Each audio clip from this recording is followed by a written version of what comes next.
Bonjour et bienvenue à tous sur i24 News, c'est l'heure de votre magazine sur le web. Aujourd'hui, on vous propose une rétrospective des flops 2.0 de l'année 2014.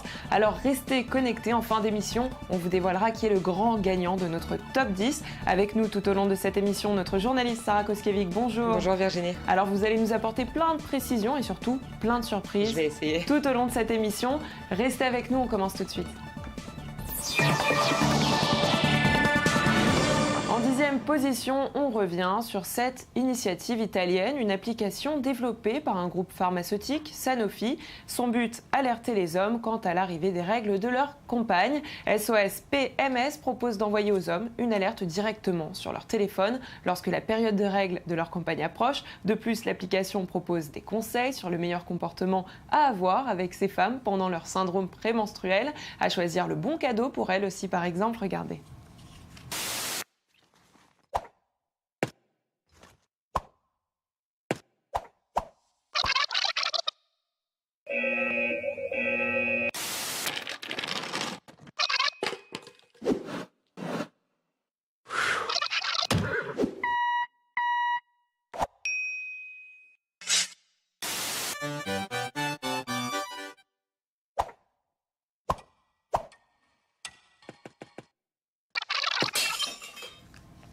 Alors Sarah, pour ou contre ? Complètement contre, c'est une appli extrêmement limitante et qui ceint vraiment les deux genres, si tant est qu'il y ait des genres, vraiment contre. Donc ça vous plaît pas, en tout cas ça n'a pas plu non plus aux internautes. Du coup, Sanofi a dû retirer cette vidéo de présentation du web et même faire disparaître l'application.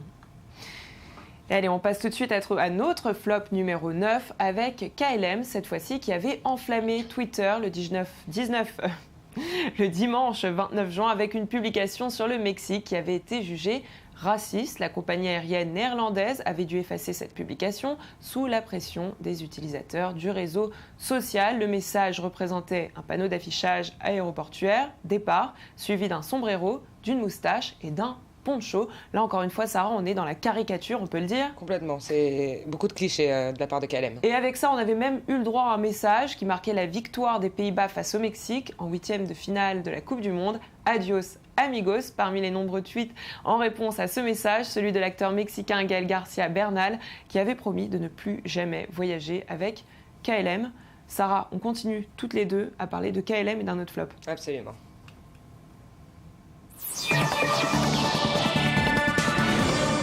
Alors expliquez-nous tout. On revient sur KLM qui communique cette année officiellement sur son site internet autour de son service Lost and Found, les objets trouvés. Dans ce communiqué, il nous explique que plus de 40 000 demandes d'objets trouvés par leurs propriétaires leur parviennent en ligne sur leurs réseaux sociaux. Alors du coup, ils ont lancé un service particulier à l'aéroport d'Amsterdam avec un chien qui s'appelle Sherlock. Ah, sympa. Oui, on va le voir. Il fait quoi ce chien ? Eh ben, écoutez, on va le voir, on va le regarder. Ah bon, on regarde tout de suite. Ons primaire doel is om gevonden voorwerpen zo snel mogelijk terug te brengen naar de eigenaar. We houden daarvoor social media in de gaten en de crew die na elke vlucht het vliegtuig checkt. Ik vind het ook wel heel erg leuk dat we natuurlijk een beetje hulp daarbij krijgen.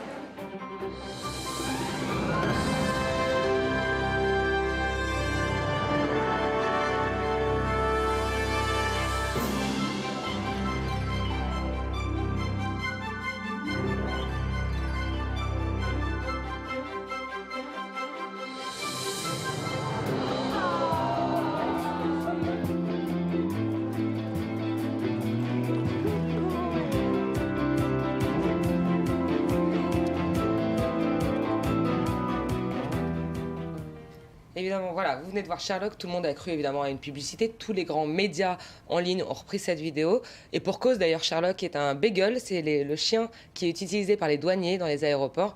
Évidemment, Virginie, c'était un gros coup de pub et ils ont dû s'excuser puisque les gens attendaient Sherlock à l'aéroport. On s'est bien fait avoir. Allez, on passe tout de suite, Sarah, à notre numéro 8.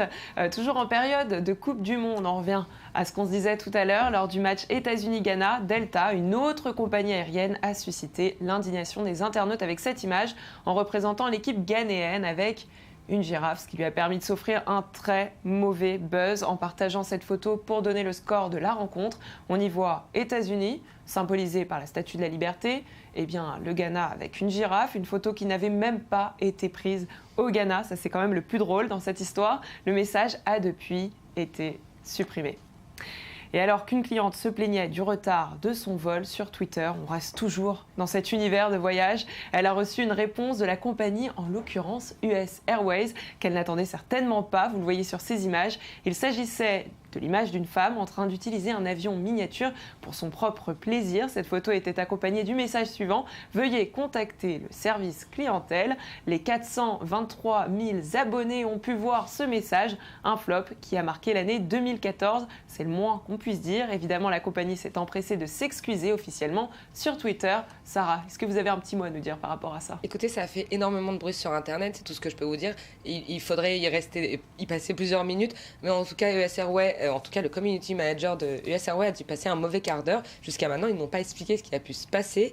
Et évidemment, on vous a montré la version censurée. C'est une mauvaise blague ou si c'était vraiment l'envie de créer le buzz? Je pense que c'était le community manager qui a uploadé une très mauvaise photo qui traînait sur son ordinateur.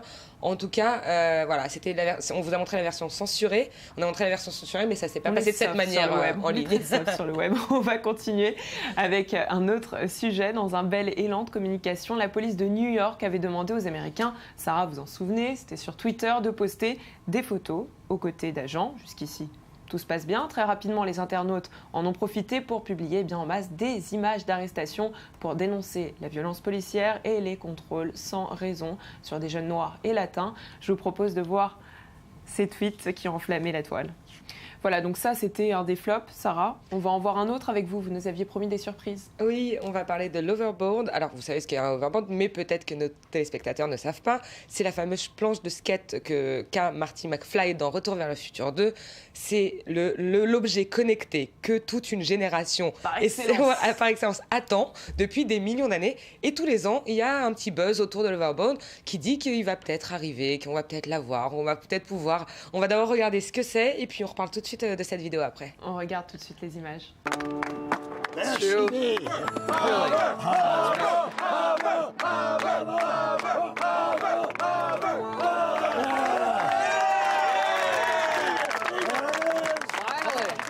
It was crazy. I thought the balance was going to be hard, but it was pretty cool. It was really easy. Can I keep this? No.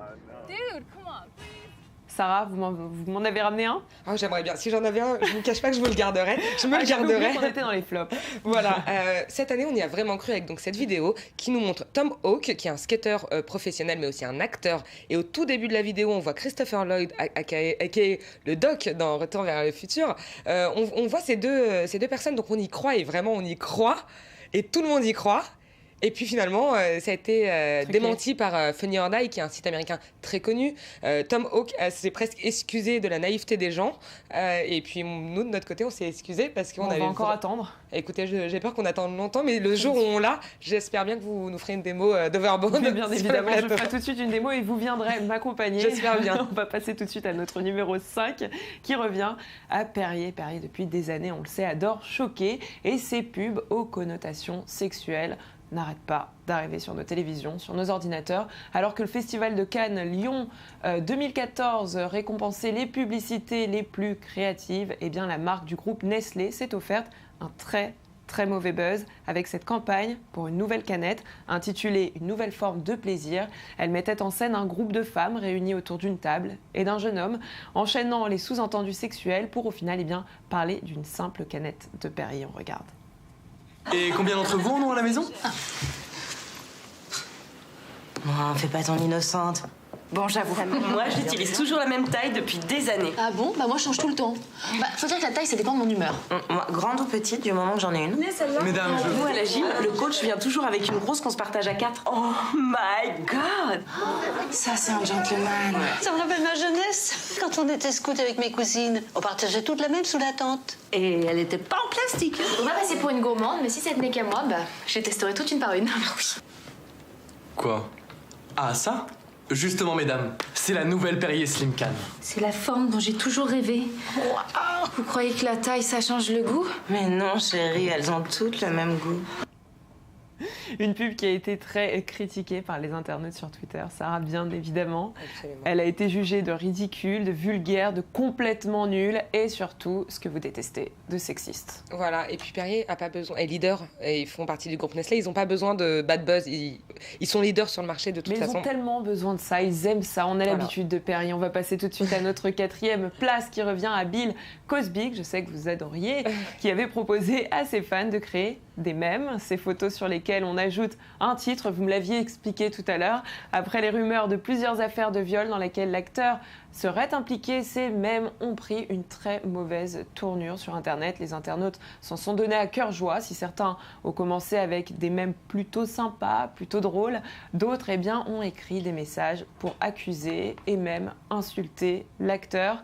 Sarah, qu'est-ce qu'on en pense ? La même façon, Bill Cosby, le Cosby Show est une série emblématique de toute une génération, donc c'est toujours on le prend toujours perso quand on se rend compte qu'une star est accusée de viol et d'avoir drogué. C'est un personnage public, donc voilà. automatiquement... Mais il représente le père. Voilà, le Cosby Show a duré plusieurs années.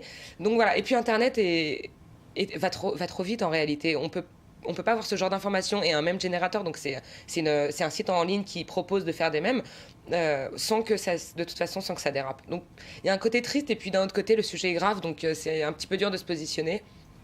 C'est Internet, écoutez. Eh bien, on change de sujet avec les selfies ? Oui, absolument. Qu'est-ce que vous nous avez réservé ? On va parler de selfies maintenant.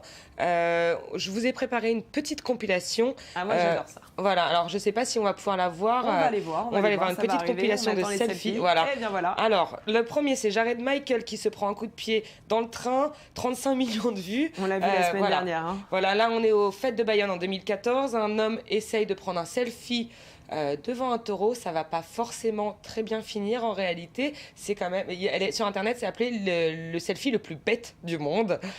Voilà, c'est complètement idiot. Danger, hein. Voilà. On va passer à Sean Duffy, qui est un homme politique américain qui est au Congrès et qui a lancé une campagne Let's take a selfie.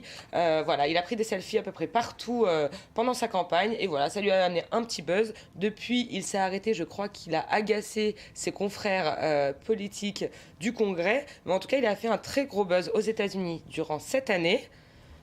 Alors on va passer à autre chose. Normalement, ça devrait arriver. Et là, on va continuer à faire le buzz. Hein. Oui, voilà. Rock Beckham filme sa fille qui est derrière en train de faire des selfies. C'est une scène, c'est du théâtre, hein, complètement. Elle fait toutes les têtes possibles. Lui s'en amuse, on ne le voit pas sur ce morceau-là, mais il est mort de rire. Et elle, c'est une actrice en herbe. En tout cas, voilà, c'est assez cocasse. Pour l'essentiel des selfies, en attendant de récupérer les vôtres, on va passer tout de suite à notre prochain sujet. On part à présent en Espagne où la vidéo publicitaire de la top modèle Isabelle Canet a fait scandale. Cette vidéo postée par Desigual à l'occasion de la fête des mères nous montrait le top en train de percer des préservatifs. Regardez.